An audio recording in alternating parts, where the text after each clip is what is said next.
What's going on, everybody? It's Baltmatrix here, and today we're taking a look at ES Series Voltron Vehicle Force. I also do possess the Lion Force. That will be its own separate review. This is the box, and the box it's a nice box.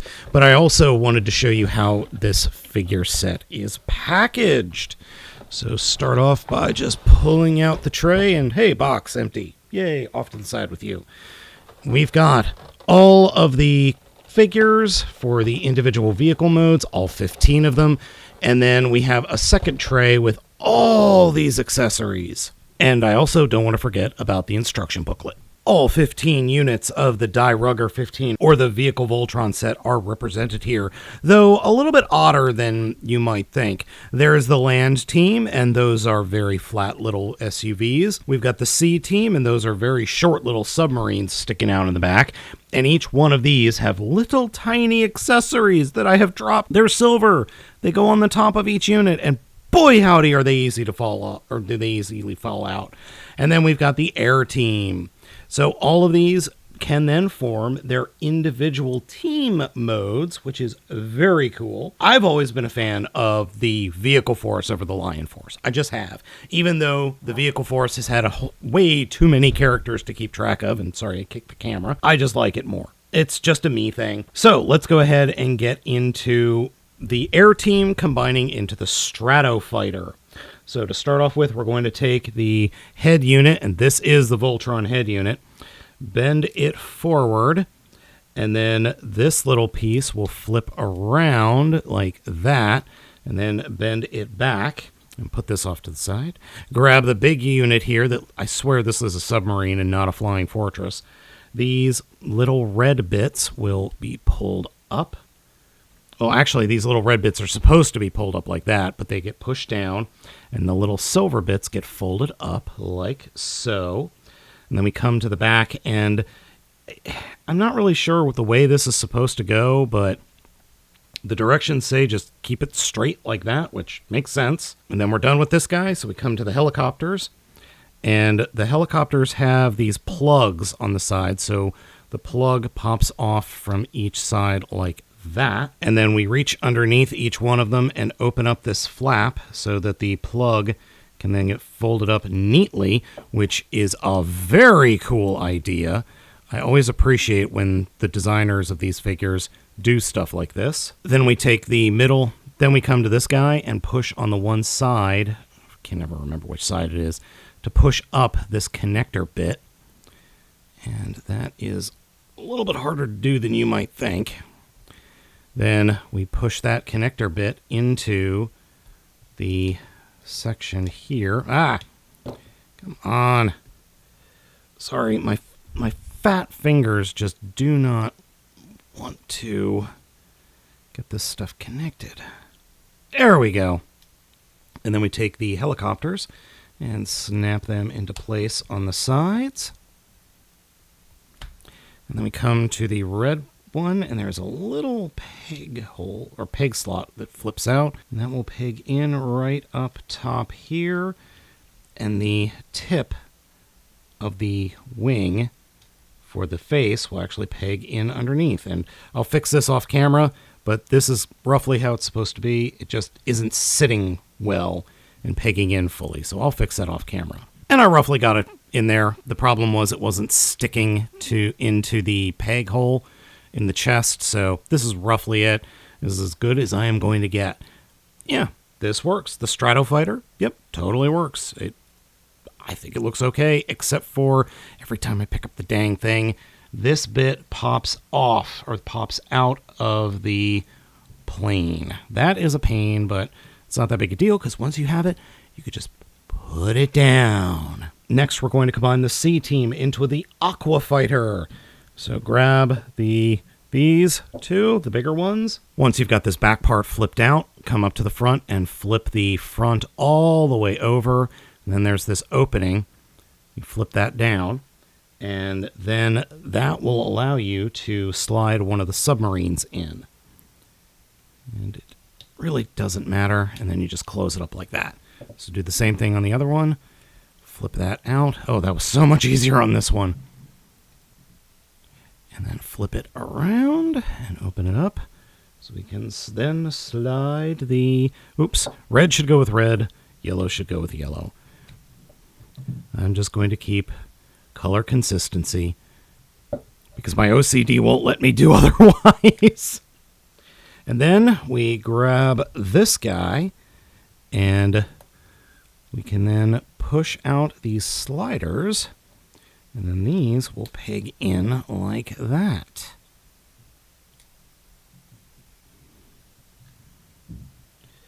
And here we have a tiny version of the Aqua Fighter. It's so cute. I love it. I still don't understand why it had us fold these out, but I guess it just needed it. We could just fold these back up. I mean, that's what it said to do in the directions, so it was just following the directions. But yeah, it's cute. I always liked this one as opposed to the land or the air team, but it's so short. It's so tiny. Normally, or I remember the original figures like being about that long, being, a nice big long submarine as opposed to a squat little thing like what we've got here. That's fine. It's so cute. Last up is the land team. Now, specifically for the land team, we're going to have to break into the accessories tray and pull out these little wheel covers for these guys. I don't entirely understand why we have to do that. It just says that we should. And what we're going to do is actually pull off the wheels and replace the wheels with these covers. Again, you don't have to do this, but it is what the instructions say to do. And I have the wrong side. So let me figure out which side goes where. There we go. That side goes there. Does that one go? No. Nope, that was the wheel. That was an actual pair of wheels. And that one goes there. Yep. All right. Oh, that does make things a little bit nicer. It cleans it up a little bit. I'm not going to lie. I kind of get what they're going for. I do get what they're going for. Not kind of. I do get what they're going for there. Making it a little cleaner will make the final product a little nicer. I'm just struggling here. All right, we got the wheels. We're going to put them off to the side. Now, this thing, you actually have to flail it and split it open like this. That's exactly what the instructions tell you to do. And then pull these connector bits out, and oh boy, that one is stuck a little bit. Okay, I'll tell you what, let me do this off camera and I'll get back to you. Okay, I actually had to get a spudger from one of my computer repair kits in order to get these things folded up correctly. Oy, that was not fun. So then we're going to collapse these inner panels and then fold everything back up the way it was. And then we can attach the fists or the cars. So there is a little tiny groove there that you want to push them in on and then turn them like that. And we'll do the same thing on the other side. Come in at an angle. Come on. And then rotate it like that. And then for the cars, they just slide in on these bits like this.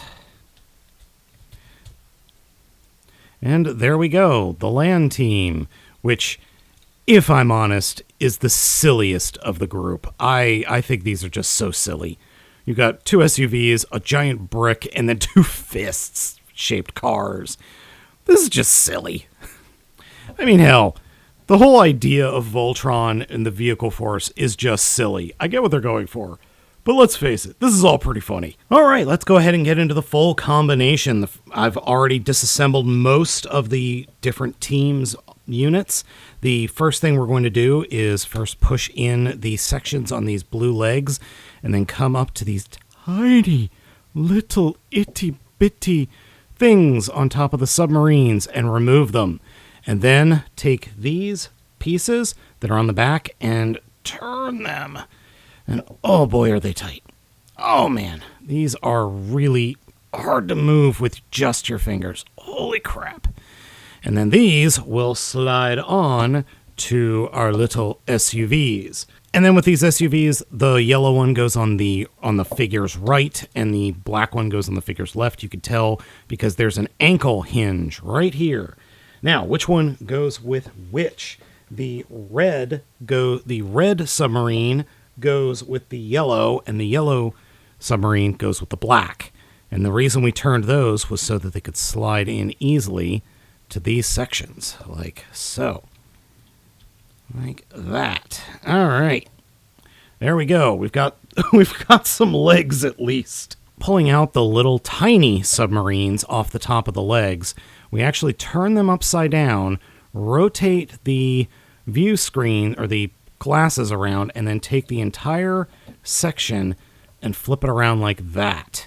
So we take the red section and the blue section and push that into the body of the leg, or the inner leg. And sometimes it doesn't want to go, so we just got to move things around a little bit, disconnect some stuff here and there, and then reassemble it. And there we have some proper legs. And then we can take this guy, and it will drop down, but we'll combine it the same way we did the other ones, or did the fists. And turn it. Move that off to the side. And snap that down into place. And turn it. And move it off to the side. And there we have a pair of trousers. Okay, it's just like a lower torso pair of trousers. I find that very funny. Now for this black section, we come up top and slide this piece back and let it flip all the way back like that. Now that we've got that combiner spot open up, we could grab one of the C team, specifically the tiny little thin submarine, and come over to the side and flip this section over. And then this will create a little combiner spot for the sub, like that. And then we could take pretty much the entire air team and drop it into place like so. And then we take the helicopters and flip them forward. And the blue helicopter will go on the red, and we'll do the same thing. You know, the little slots that are right there. They're very, very tiny. Turn it or push it in, and then we could turn the whole thing, which is weird because it feels really weird to turn like that. And then we'll do the same thing on the other side. You actually have to get your finger in here and... Uh-oh, that is a little bit too loose for my taste. Hold on here. There we go. Oof. All right, well, you know what? We'll fix that in a bit. There we go. And then for the face reveal... Whoop, there we go. And then lastly, we are going to take our little plane here, flip out that component again, and then it will peg right into the chest again. And one thing that's cool is when you're doing poses with this, the actual wings fold up. So this thing has some good posability, and trust me, if the wings didn't fold like this, the poor hands would be hitting it all the time and you'd lose posability. And here we have the Defender of the Universe, Voltron! It's perfect. As an SD Voltron, it's absolutely perfect. It's got die cast in it. It's perfectly detailed. I can't come up with anything negative to say about it in its final combined form. The one thing I did forget is to make sure that this was folded up or folded back correctly. It's tiny. It's not big. So to give you an idea on the size is here's Voyager class animated Optimus Prime. It's not a big figure. It's not. And it's very expensive for what you get or for the size that you end up with. But I can't argue with it. It's so cool. It's just exactly what I wanted from an SD Voltron. I absolutely love the little styling. Now, let's get into the accessories, because holy crap, there are a ton of them. We're going to talk about different hands first. The first is this set of open palm hands that work well. I like them. They look neat, and they look like he's ready to do a 100 hand slap to you. The next are these open kind of splayed hands that are meant to hold specific weapons. So let's take a look at those next. and that is the laser blades that he can hold. So we have two different sets of laser blades. The first are the more helicopter-like laser blades that are modeled after the helicopter blades. They have 3 blades in them, and then there's a set of 2 blades. And here are the 2-bladed ones. Now, I will say the 2-bladed ones feel a lot more fragile than the 3-bladed ones, simply because these blades are very, very thin, and the plastic that makes up these accessories is not the thickest in the world and does not feel the strongest. So just be aware of that if you pick this set up. And then finally, we have the closed fists with the little slots in them for holding weapons, like whatever the hell this is supposed to be. I seriously have no idea what this is. According to the directions, this is a beam whip. I do not remember him or Voltron, using this weapon in the show at all. It comes with this little metal or plastic sheathed metal bit that allows you to give it some more posability, which is good, but I'm just going to keep it like this because I don't want to use the beam whip. I don't know. I'm not feeling it. Let's look at some other accessories. The other accessories are combat spears, otherwise known as, to me, space javelins. I really like these. The tips on both of these are very sharp. I haven't drawn blood yet, but if I push hard enough, I definitely will. Yeah, I like these a lot. And they're plastic. They're just chrome-coated plastic, but they work and look really cool. The figure also comes with this base setup that is a base plate, one post, one metal post, 2 pieces of plastic to latch it into the post, and then this piece, which is supposed to combine with the other Voltron set, the Lion set. In order to get the figure to connect to this base, there is this little panel that is covering up the bottom here, that is covering up the section on the bottom here. And the only way I'm able to get to it, get my fingers in there, or even like a spudger, is to actually take the legs off, pull the panel off, and then put the legs back on, which is really stupid. I don't think that's the best design, but I do like the figure on the stand. However, this stand has the problem that every other stand I've ever used has. It's super wobbly. I'm not sure why. It's on there nice and tight, and it's not going anywhere. I mean, it's plugged in pretty good, but it's just super wobbly. The plastic is just not that tight. But I can't argue with the look. It does make you think that the thing is flying. And oops, I forgot to plug the rotors back into the shoulders. Whoops-a-doodle. There we go. All right. I can't argue with the way that looks. That looks really cool. And I admit, it's time to form Blazing Sword! I always liked his Blazing Sword more because it didn't have that stupid trident at the tip. But man, this looks good. Oh, this looks so good. I wish it wasn't as expensive as it is, but it looks so good. It works so well for me. Yeah, the stand is a little bit silly, but that blazing sword and all the extra hands and everything. Yeah, this is a keeper. Posability for this Voltron is okay. It's not the best in the world. Head is on a swivel and slight ball joints, so you do have some forward and back movement.